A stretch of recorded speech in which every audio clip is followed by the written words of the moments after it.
Today is the feast of Christ the King, the last Sunday in the liturgical year. Next week, we begin the season of Advent, the new year. Our gospel today, as we conclude the liturgical year, is taken from Matthew chapter 25, verses 31 through 46. It's the last judgment scene portrayed by Matthew. It's the only gospel that has such a scene. I would like to approach Matthew's text by way of reference to Michelangelo. Michelangelo's depiction of the Last Judgment on the wall behind the altar in the Sistine Chapel, a depiction that he began about 25 years after he'd completed the ceiling of the Sistine Chapel. In his painting of the Last Judgment, there are about 300 people. By reference to Michelangelo, I want to approach the question, is the popular imagination, so affected as it is, I believe, by Michelangelo, unable or diminished in its capacity to really hear what Matthew is saying? To put it bluntly, has Michelangelo replaced Matthew in this particular instance? It's such a powerful painting. But Jesus is depicted as a Greek hero. Yes, he has the wounds, but his muscular presence is more in line with Greek thinking, as was common in Renaissance art. The people, both saved and damned, and there's a general state of agitation and worry and concern in this painting. The people on their faces all seem to manifest some anxiety, worry. Very few of them are at ease. It's not the sort of painting that promotes a being at ease, unless, of course, you are very arrogant and you assume you're amongst the saved. Let's have another approach to this, an alternative approach. I don't believe Matthew's depiction is the only one or the best one. That Matthew did not intend to give a detailed description of the Last Judgment, a kind of detailed description that Michelangelo gives us, is very evident from the fact that very often throughout Matthew's Gospel, he contradicts himself. There's tensions between his claims. I'll give you one good example of it. In this eschatological discourse, in chapter 24, verse 3, Matthew has Jesus say that there will be signs and wonders when the Son of Man is coming, when the second coming is about to occur. This has already been indicated in chapter 5, verse 33 of Matthew. But then in chapter 24, towards the end of that chapter, verse 37 and also verse 44,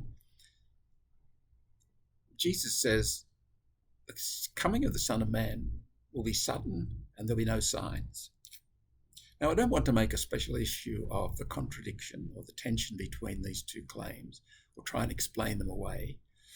I think we can take them on face value. They are at odds with one another.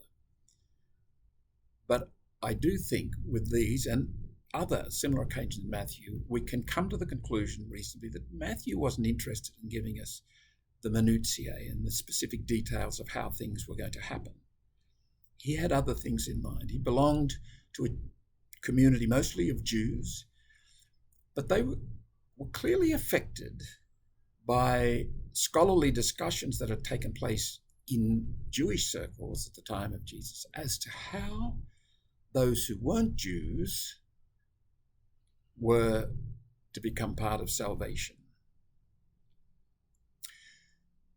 Matthew, in fact, uses a very important Greek expression, or the Greek expression that's used by Matthew here is very important.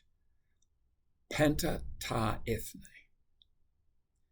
Now, it can be legitimately and frequently translated as all the nations.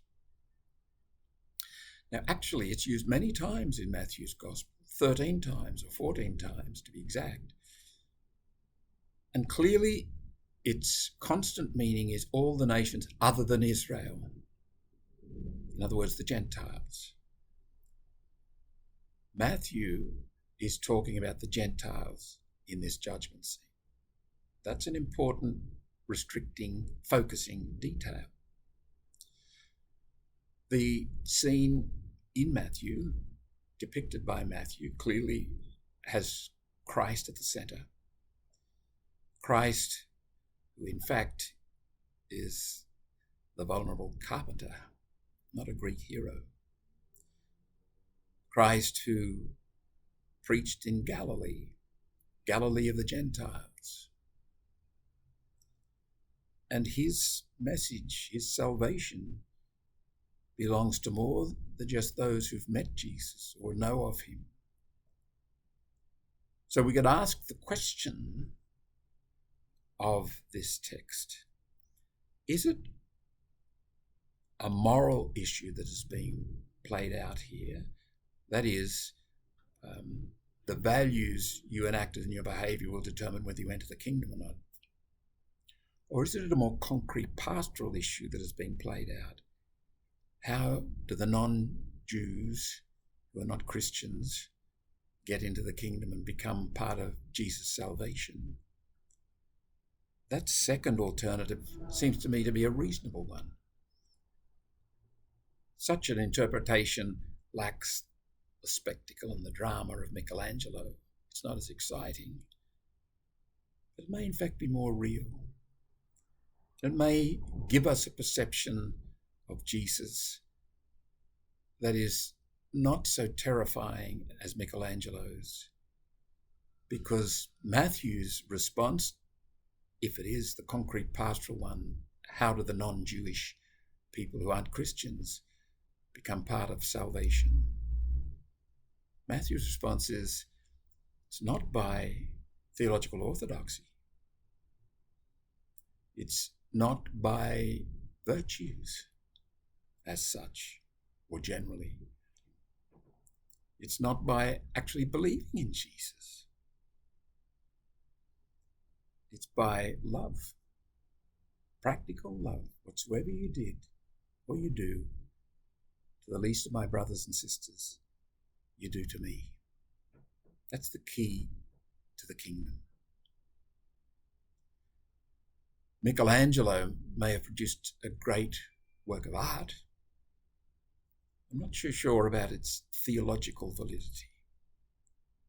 I invite you to think about your reading of the Last Judgment, the feelings that it elicits, and ask yourself, am I hearing Michelangelo or Matthew?